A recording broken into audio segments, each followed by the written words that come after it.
welcome back to my YouTube channel, Ma'am She Vlog. So for today's video, ang topic natin is paano kumita sa YouTube. So paano means paano mo gagawin na yung pag-YouTube mo, paano ka gumawa, ganun, etc. So by the way, I'm Ma'am She. So kung gusto nyo malaman paano kumita, subscribe nyo muna yung channel na to and don't forget to like para yung kung nagustuhan nyo, i-like nyo, and then comment down below kung ano yung yung comment nyo dito sa topic na to and ano yung suggestion nyo sa susunod, and share kasi para makita ng iba nyong friends para malaman din nila kung ano at paano kumita sa YouTube. So, ganon. And then, don't forget to subscribe. So, yun. Simulan na natin yung topic natin. So, without further ado, let's get started.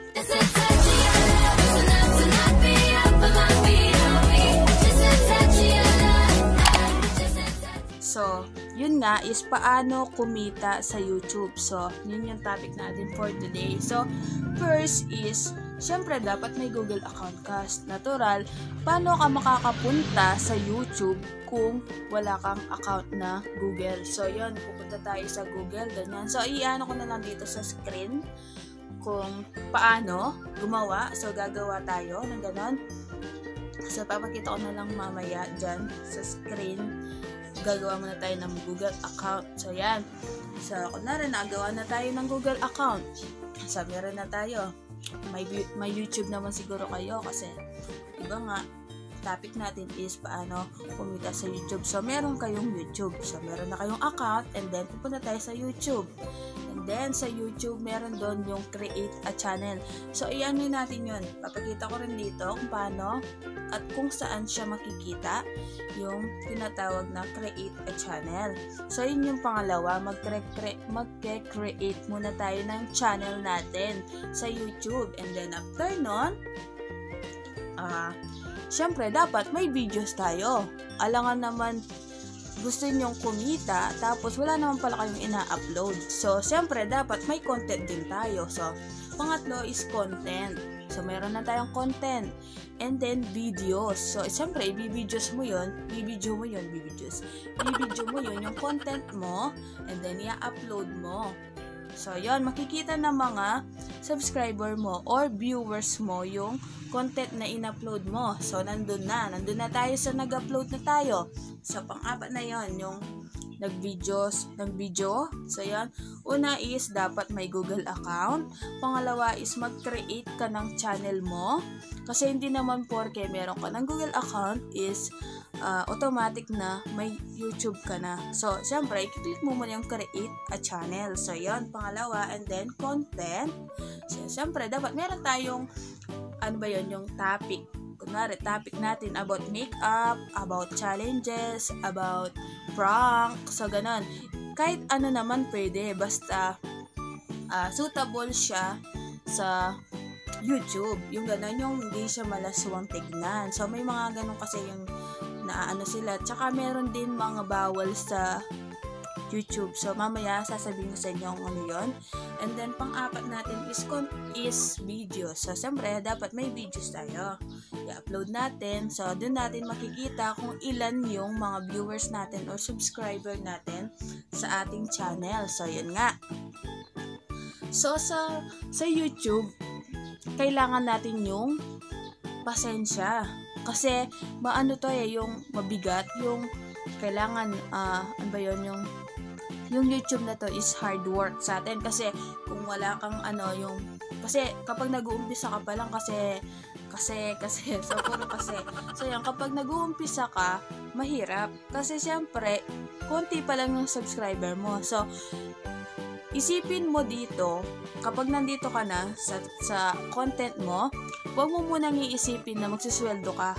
Isipin mo, enjoyin mo yung content mo, kung ano man yung content na napili mo or nagustuhan mo.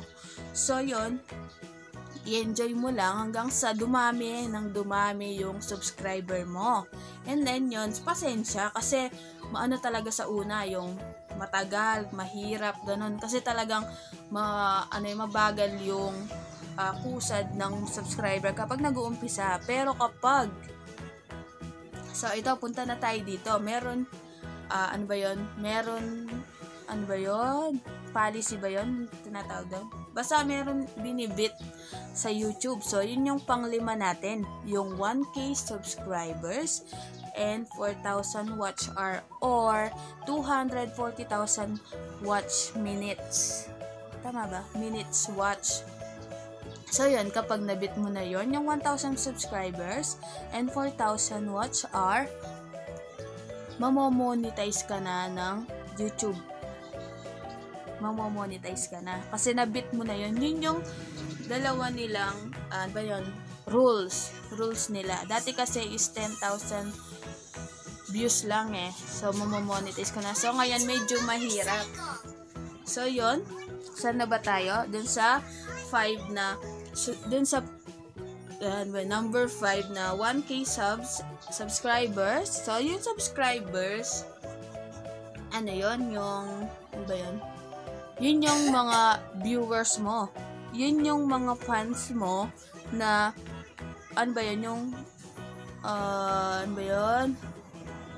yun yung fans mo sa channel mo. Kasi, doon mo makikita kung ilan yung mga manonood sa'yo. Kasi, meron din naman na konti lang yung subscriber, pero marami yung views. So, marami yung viewers.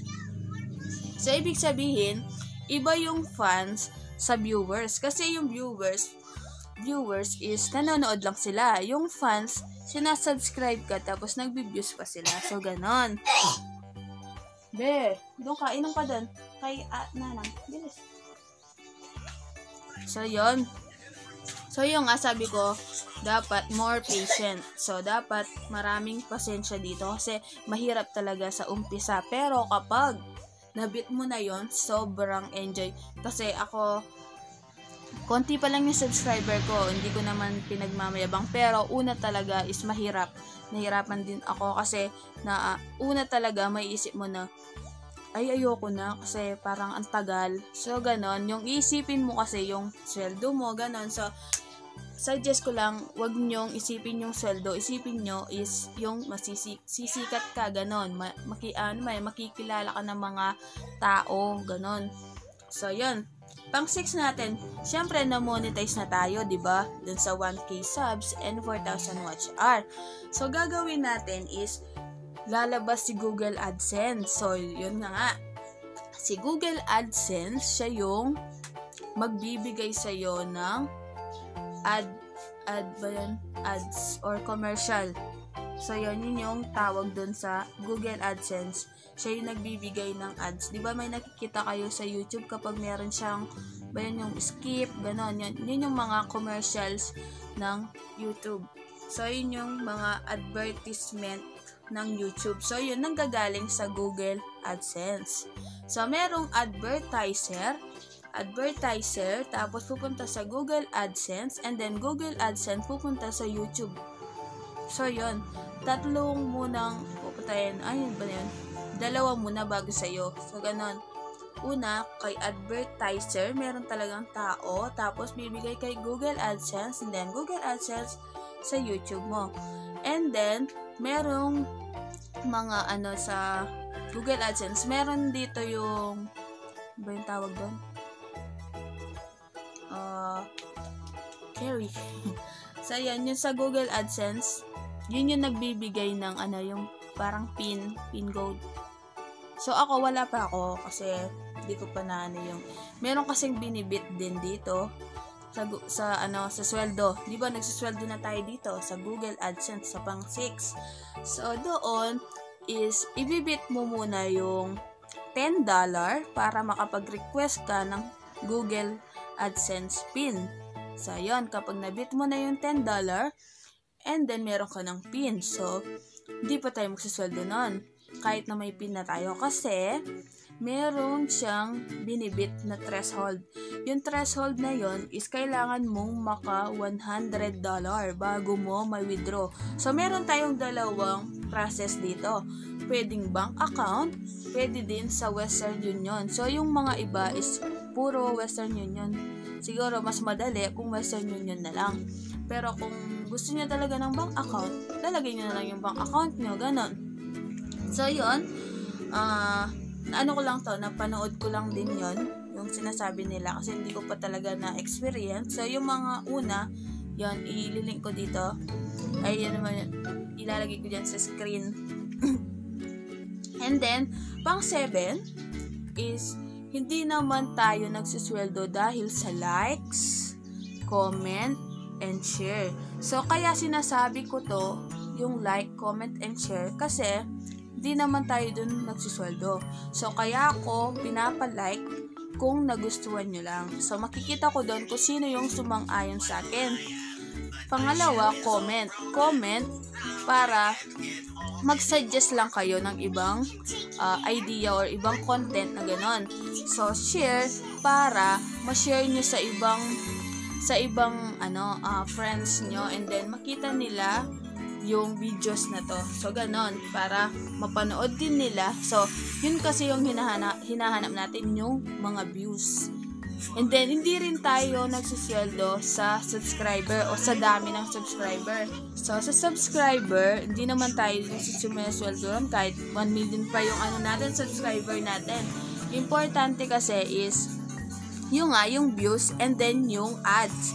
Doon tayo nagsusweldo sa views and sa ads. Kasi sa views, meron yan sariling sweldo, and then sa AdSense, advertisement, meron tayo kasi yun yung mga commercial na nagbabayad sa YouTube. So, yun. Then, yung YouTube, binabayad nila sa atin. So, ganon. So, yun. Kaya, hindi tayo sumusweldo sa like, comment, share, and subscribe. So, only views and advertisement. So, yun. Dun lang tayo sumusweldo. Kasi kahit na marami tayong subscriber, di tayo sumusweldo ron. Pero, malaki yung tulong ng subscriber kasi dun mo makikita kung ilan yung fans mo dun sa subscriber. So, yun. So, makita mo dun, kunwari, 1 million subscriber mo. And then, pwede kang maka-views ng 1 million. Kasi nga, 1 million yung subscriber mo. Pero mas hinihigitan pa kasi mas marami yung mga viewers kaysa sa subscribers Kasi minsan di naman sila nakasubscribe, pero once na naklik na nila is, yun, meron na tayo. Diba? Ganun. So, dun tayo kumikita sa views and AdSense, advertisement. So, yun. So, yun. Hanggang dun na lang. Sana is nagustuhan nyo or may natutunan kayo sa topic na to kung paano kumita sa YouTube. So, uulitin ko. Una is dapat may Google account. Pangalawa is mag-create ka ng channel sa YouTube mo kapag meron ka ng account. And then, 3 is dapat may content ka kung pang make-up, pang challenge, pang prank, or iba pa. Basta suitable sa YouTube. And then, 4 is mga videos. Yun na nga yun, yung content and videos is same lang. Kasi kapag may content ka, may videos ka. So, minsan kasi may content ka nga, hindi mo nabili video. Diba? Kaya sinasabi ko sa inyo na videos. So, yun. Dapat dun sa mga, kapag starting, basta yun. Nag-start ka pa lang, dapat mapasensya ka dito. And then, marami ding sa mga bashers, ganun. So, kung hindi ka mapasensya, talagang matatalo ka. So, ganun talaga yung mga nag-YouTube. Marami talaga silang bashers. So, dun lang yun sumisikat sa mga bashers. So, yun. Pang-5 is yung i-beat mo muna yung rules nila na 1K subscribers and 4,000 watch hour. Kapag na-beat mo na yun na, tuloy-tuloy na yun. Yun lang naman yung mahirap doon, yung 1K subscribers and 4,000. Kapag na-beat nyo na yun, kaya-hay na. So, mabilis na lang tayo. Kasi ako, almost 4 months ata or 3 months bago ko na-beat yung 1K and 4,000 watch hour. So, yun. And then, after nun, tuloy-tuloy na yung mga subscriber ko. Ganon. So, tignan nyo na lang yan kung ilan na yung subscriber ko. Kakaano pa lang nung March. Katapusan ata yun. Dun ako na-monetize. Pero mahigit 1K na yung subscriber ko. Yung sa 4,000 watch hour, dun ako tumagal. So, medyo nahirapan akong i-beat yon. Kasi puro ano lang yung mga content ko noon. So, ganun. So, yun. And then, pang-anim natin yung Google AdSense. So, dun tayo mag-ano na kailangan mag-ano tayo dun, magpi-fill up tayo sa Google AdSense. So, dun nila ipapadala yung pin ninyo. So, yung lalagay ninyo dun, pinifill upan sa Google AdSense is kailangan yung truth address nyo, kung saan talaga kayo. Kasi, minsan may naliligaw, ganon, iba-iba yung pinupuntahan. So, magre-request ka na naman, gano'n. So, kailangan, una pa lang, ano mo na talaga, i-sure mo na yun talaga yung address nyo. So, yan. Pang 7, yung nga, hindi tayo sumisweldo sa like, comment, and share, and subscriber. So, only views and advertisement lang tayo nagsusweldo. So, yun na nga. Sana is marami kayo natutunan sa topic na to. So, thank you for watching. So, yun, ulit-ulit, bago ako magpaalam, huwag niyong kalimutang i-subscribe ang channel na to and hit the notification bell para updated ka sa mga bagong video namin or video ko. So, yun. Thank you for watching. Bye!